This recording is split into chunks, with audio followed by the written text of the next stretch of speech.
ದಾವಣಗೆರೆ ಲೋಕಸಭಾ ಕ್ಷೇತ್ರದ ಬಿಜೆಪಿ ಅಭ್ಯರ್ಥಿ ಗಾಯತ್ರಿ ಸಿದ್ದೇಶ್ವರ್ ಬಿರು ಬಿಸಿಲಿನಲ್ಲಿಯೂ ಅಬ್ಬರದ ಪ್ರಚಾರ ನಡೆಸಿದ್ದಾರೆ. ದಾವಣಗೆರೆ ತಾಲೂಕು ಹದಡಿ ಜಿಲ್ಲಾ ಕ್ಷೇತ್ರದಲ್ಲಿ ಬಹಿರಂಗ ಪ್ರಚಾರ ನಡೆಸಿ ಮತಯಾಚನೆ ಮಾಡಿದ್ದಾರೆ. ಬೆಳಗ್ಗೆ ಶ್ರೀರಾಮಗೊಂಡನಹಳ್ಳಿಯಿಂದ ಆರಂಭವಾದ ಮತಬೇಟೆ ನಾಗನೂರು, ಹೊಸಬಿಸಲೇರಿ, ಹಳಬಿಸಲೇರಿ, ಬಲ್ಲೂರು, ಶಿರಗಾನಹಳ್ಳಿ, ಗಿರಿಯಾಪುರ, ಕೈದಾಳೆ ಸೇರಿ ತರಳಬಾಳು ನಗರ ಸೇರಿದಂತೆ 10 ಹಳ್ಳಿಗಳಲ್ಲಿ ಪ್ರಚಾರ ನಡೆಯಿತು.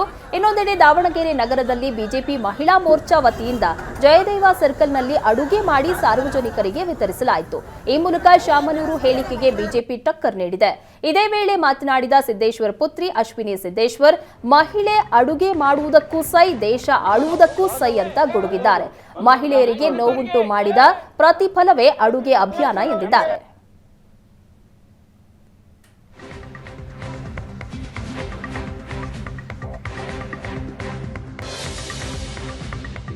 ಇದು ಅವ್ರು ಹೇಳಿರೋ ಮಾತಿಗೆ ಬಹಳಷ್ಟು ಮಹಿಳೆಗೆ ನೋವಾಗಿದೆ, ಪ್ರತಿಯೊಬ್ಬ ಹೆಣ್ಣಿಗೂ ನೋವಾಗಿದೆ.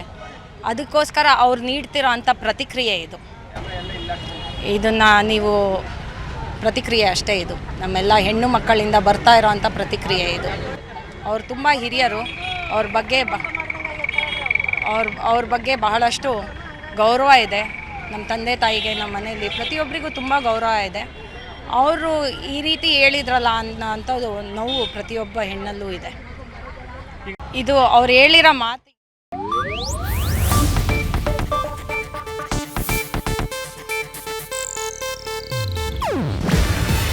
ಇದು ಏಷ್ಯಾನೆಟ್ ನ್ಯೂಸ್ ನೆಟ್ವರ್ಕ್ ಪ್ರಸ್ತುತಿ. ನೀವು ನೋಡ್ತಿದ್ದೀರಾ ಏಷ್ಯಾನೆಟ್ ಸುವರ್ಣ ನ್ಯೂಸ್.